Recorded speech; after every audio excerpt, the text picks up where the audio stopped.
Well, I, for one, am shocked and appalled at the amount of skeezy adult subject matter in this so-called horror film. Just because it is a serial killer movie about a man who kills women and places their scalps on a collection of mannequins does not give this sleazy and disturbing movie the right to be sleazy and disturbing.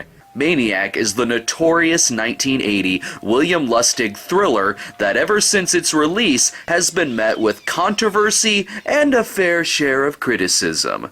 Some have called it an underwhelming, uninvolving product of its time that simply possesses no relevance in 2010. Damn right! How dare this 1980 movie not appeal to the 2010 audience? The Mountain Express says it's distasteful on every level. You could say that again. If there's one thing that a good character study about a serial killer should be, it's tame and tasteful.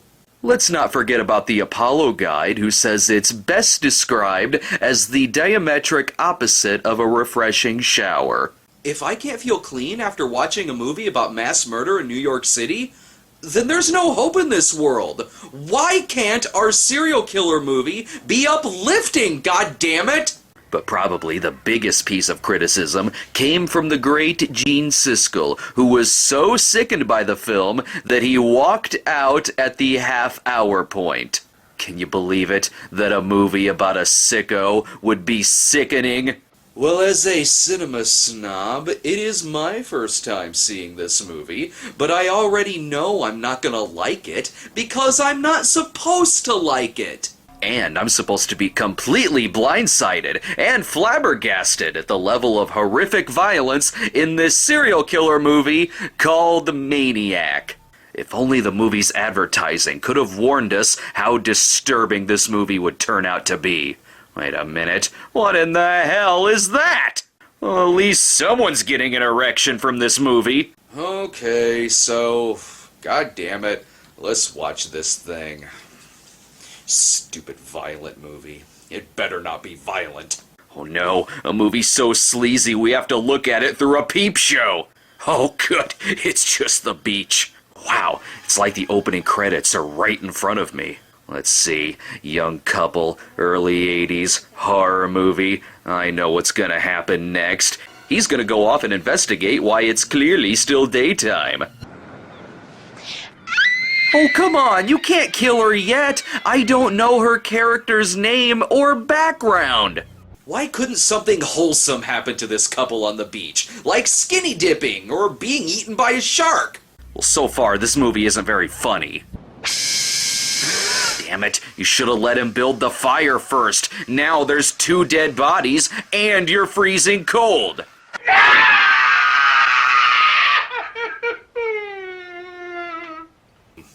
I know that scream. I, too, still have nightmares about Italian Batman's genital warts. And nicely done, by the way. You woke up your pet mannequin.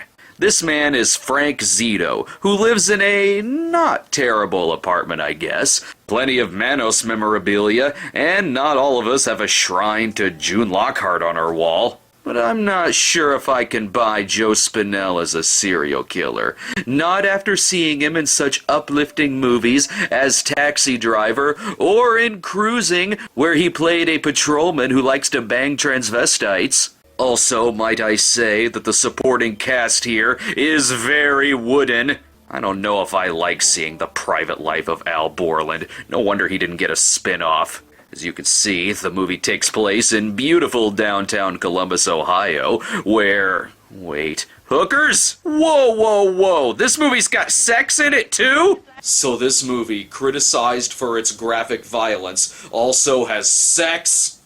Well, now how are the kids supposed to see it? This last guy wanted the ultimate. You should have seen what his idea of the ultimate was. Never had someone try out the old Alabama Hot Pocket, huh? Uh-oh, I don't see this ending well. For 75, I'll take you around the world. Yeah, don't forget the ultimate. Yeah. But you'll have to supply the icy hot. Frank and his hooker check into the local hotel, which is most certainly not a bargain. We'd like a color TV, Mr. Pack, and another $5. And 35 with the tax. Oh, yeah. There is one more question. You want the shades? The hooker struts herself out to Frank, and wow, this movie is so sexist. First he pays her for sex, and now he wants her to perform. The least he can do is have her recite the HMS Pinafore. What, a hooker that kisses? Now this movie is insulting my knowledge of the world's oldest profession. There's more than one way to skin a cat. Hopefully that involves my penis in your vagina. 'Cause that's what I'm kinda paying for here. Oh, so that's what the ultimate is. It's not the Alabama Hot Pocket, it's the Boston Strangler. Excuse me, movie, continuity error. That is clearly a different actress. Okay, so it's supposed to be him envisioning his dead mother, but I reserve the right to look for stuff to criticize. Thus ends this episode of the Cinema Snob's Cum Face. Good lord, how am I supposed to buy that this is a romance film when he kills the leading lady 10 minutes into it? This movie's hero is not very likable. Wait, blood, ew. They didn't tell me this serial killer movie was gonna have blood in it, and top-notch effects. I am offended by top-notch makeup effects. Oh, so he's going home already? Doesn't our lead have a job? Hey, is that little shit giving me the finger? Well, right back at you, baby Bob. Also, is this during Christmas? Excuse me, Christmas movies should have the baby Jesus, Santa Claus, angels, BB guns, terrorists, Mr. Joshua, and explosions, not serial killers. I swear though, if this turns out to be another story from the mannequin guy from Dr. Sex, then I'm gonna write my 34th angry letter to Ted V. Michaels. Every time you go out, this kind of thing happens. This has got to stop. It's silly. Oh, and now he's talking, and his lips aren't even moving. Clearly, it can't just be narration. What kind of sleazy movie featuring Joe Spinell would have its lead psychotic have narration? I know how it is with their airs and their looks and they can drive a man crazy. I didn't mean that. I didn't mean it that way. Admittedly, that's very creepy. Oh no, this movie can't creep me out. Remember, I'm supposed to be offended. Seems convenient. He's nailing the new hair onto the mannequin, and he's giving it a lobotomy. Time to go back outside again, is it? How come I never found all of this cool shit in any of my boxes of Cracker Jacks? Oh, so it's another nighttime shoot. It's like this movie is trying to be dark or something. I see this is the part where he stalks Tom Savini so he can get more fake blood for his next victims. Well, this should be romantic. It's a young couple looking at the Brooklyn Bridge, but you know the moment is going to be ruined. Why couldn't Woody Allen have directed this? Say, you mean women have both a vagina and an anus? Somebody out? There's somebody over there. I see. Honey, it's no big deal. I love it when Willie Seachy from The Godfather watches us. All I'm saying is this better end with Frank converting them to Christianity.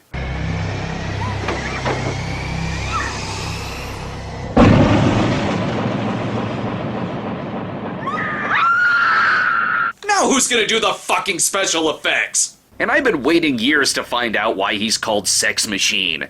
Oh, and now he's gonna kill the girl too? He can't just move on? Why must the bad guy be killing people? This doesn't make sense to me, a film critic. This shot makes sense, though. He's slicking his hair back so he can sit in his chair and review the movie Maniac. Or, talk to mannequins. Fancy girls in their fancy dresses and that lipstick. Laughing and dancing. But you stop them, don't you? Getting creeped out again. Can't have that. Okay, alright. Gotta nitpick something. Okay, I think I got it. Who is he talking to? There's no one there! He must be crazy or something. Let them take you away from me.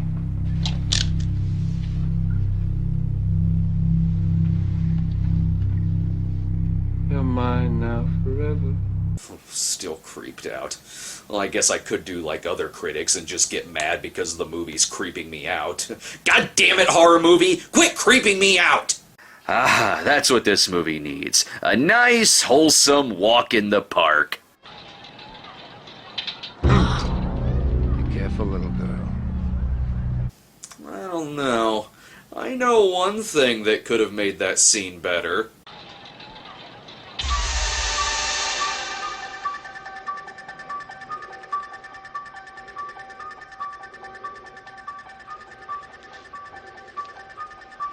Just another example of why every horror movie post-1978 should have been exactly like Halloween, because then we critics would have liked it. Hey, that's Carolyn Monroe taking pictures. Thank you. I was just saying that this movie needed to be more like Star Crash. Wait, I never said that! Though it already does star Count Zarth Arn. Meanwhile, this movie keeps rubbing it in my face that I already made a reference to the movie Mannequin in the Dr. Sex video. But I suppose I can do another one.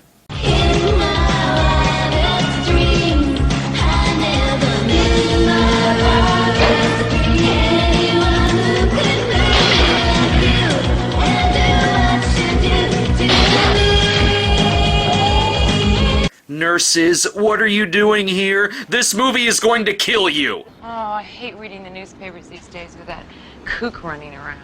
Right? You never know where Ed Koch is gonna turn up. Needless to say, she begins getting followed. So tasteless. This movie would be much better if he just left her alone.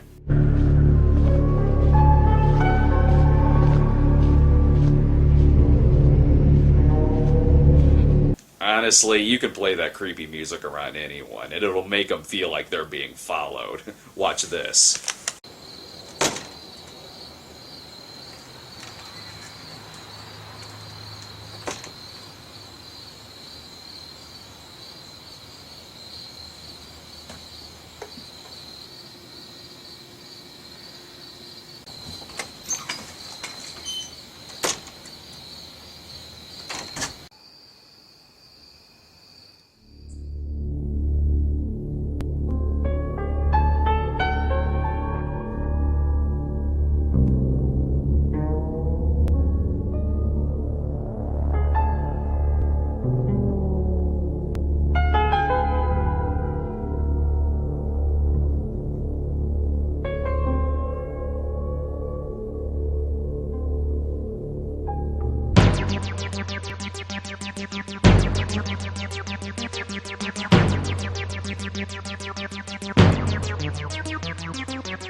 Okay, I'm back. Let's pick up, shall we?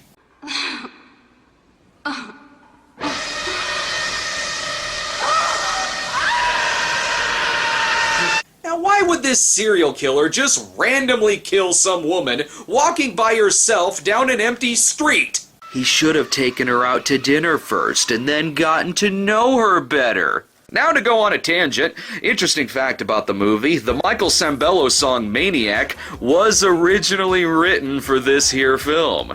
Now, I know that it was severely rewritten for Flashdance, but let's pretend like the previous scene could have gone like this. She's a maniac, maniac on the floor.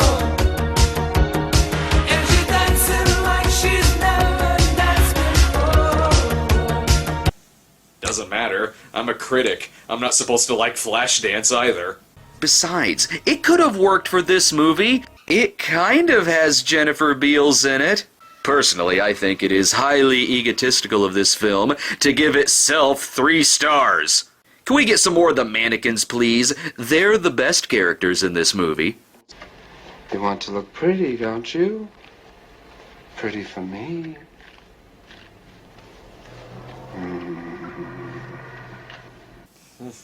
He's really, really good in this. The mannequins, however, cannot compete with the sexiness of Carolyn Monroe, and Frank Zito realizes this too when he pays her a visit to inquire about the park photos she took. To me, you know, things change. People die. But in a painting or a picture, they're yours forever. There's no way you can possess someone forever.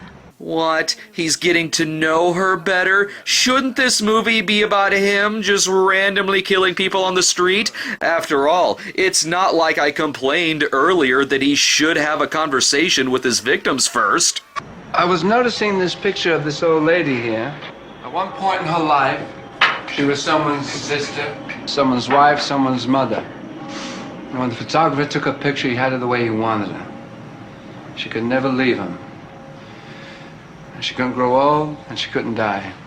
Oh, so now he's acting all normal? This isn't making sense to me. Am I supposed to buy that he has multiple personalities? Yeah, right.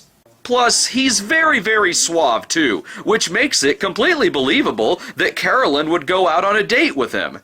And as shown, he actually has some insightful things to say. I guess you never know what's gonna happen when you leave a movie a half hour in. Who knows? Character development might happen. Oh, and they actually do go on a date with each other. I'm sure they have nothing interesting to say. Well, as long as I can see you again. Yes, of course. Great. What about tomorrow night? Tomorrow night, let's see if I'm booked. No, of course, tomorrow night would be great, but I know you're very busy, and I'm sure that something will come up. Okay, I stand corrected. She's good. Spinell's good. They have good chemistry together. No kidding. You'll be there. Yes, and so will 5 million other guys. Frank. What? Are you annoyed? No. I mean, that would be ridiculous, wouldn't it? Yes, it would. Frumph. I'm supposed to complain that this movie is nothing but horrendous killings. Why are other things happening? Such as this scene where Frank goes to visit Caroline during one of her photography shoots. Excuse me, I thought this movie was supposed to be completely ugly and grimy. Doesn't look so ugly to me. And I'm blaming the movie for this. I guess this movie's taking a step in the right direction. He does give her a stuffed bear as a present, so now the movie's becoming the romantic comedy it was destined to be. And then I can like it. Look, he even steals this necklace to bring it back to one of the models later. Wait a minute, that seems a little sinister. Oh, is it gonna go back to showing us serial killing scenes? What are the odds? And we even get a bathtub scene. Will you look at this filth? Look at it! Look at it, I say!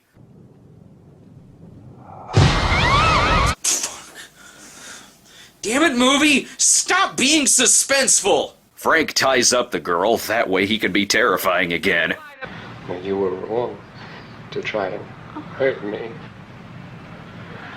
You left me alone lots of times. I was scared, real scared. I hid in the closet. Did you know that? No, you didn't know that. You're talking about your mother again, Frank. That's not your mother. That's just a random girl. Character flaw. Again? I don't like knowing about bad things that happen in this world. And look, he's got to scalp the camera, too. Thank God we've got some innocent scenes shortly thereafter. Nothing wrong with a grown man playing with some toys, or putting a cigarette out on a dummy. Well, now that's just bad housekeeping. Frank calls up Carolyn Monroe to again take her out on a date, and it's like she likes him or something. So inconsistent. Everyone else was scared of him. He even takes her to a cemetery to pay respects to his dead mother. And, wait, what? He tries killing her? And he's chasing her through the cemetery? Well, now how is this movie supposed to have a happy ending? I feel cheated. I don't know, maybe he could just explain to her that, oh, nope, she gets him right in the Savini. Carolyn gets away unharmed, but Frank, however, is haunted by the voice of his dead mother. Frank! Mommy has to punish you.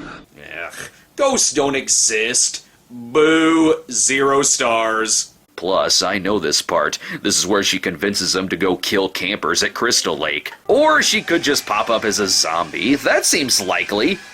Or not. That was all in his head? Damn it, movie! It's like you want me to think he's crazy. What's next? Are his mannequins gonna come to life?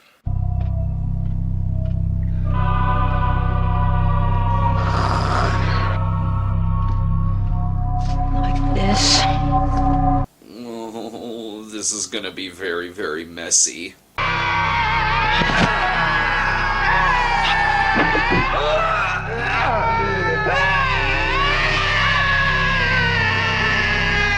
I just shit myself!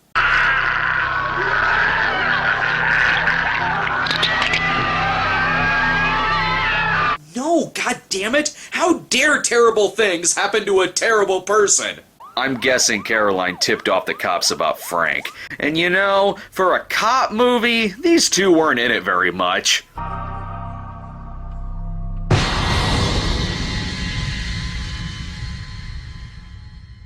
No, you mean the mannequins didn't really come to life and rip his head off? What do you take me for? A chump that actually believed that really happened? Believe it or not, in 1986, a promo reel was actually filmed for a proposed sequel to Maniac, but was cut short due to star Joe Spinell's passing. However, Spinell and Caroline Munro did team up again for a much campier serial killer movie called The Last Horror Film. As for this movie, I'm just offended. I'm offended. That's all there is to it. This should have been a very nice, decent, light-hearted movie about a serial killer. I shall stick with more wholesome serial killer movies, thank you very much. Movies like Henry, Portrait of a Serial Killer. After all, that movie wasn't graphic or disturbing, but hey, it was critically acclaimed. I could like that one. This one, however, contained a haunting performance by one of the best character actors of all time, had extremely convincing special effects work, the direction was taut, suspenseful, and made excellent use out of every incarnation of the word sleaze. I know, right? Terrible! Wait, that all seems appropriate. Why am I not supposed to like this movie? Oh, right, because it's violent. Because it's a serial killer movie called Maniac, and it's violent. Unbelievable. Well, time to find other things to pass the time, and I know exactly what I'm gonna do next.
Like it says in the good book of Paul, in times of darkness, Mother Mary comes to me, speaking words of wisdom, let it be. Can you dig what I'm laying on you, baby?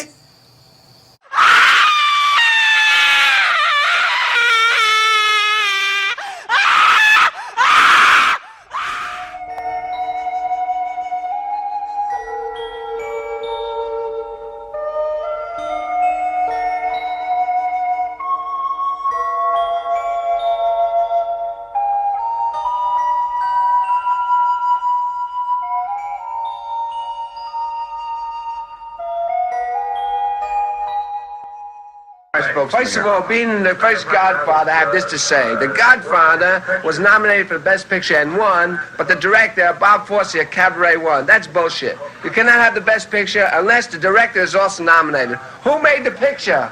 Somebody's mother? The director. This man made yours. Are you kidding? Who's kidding who around here?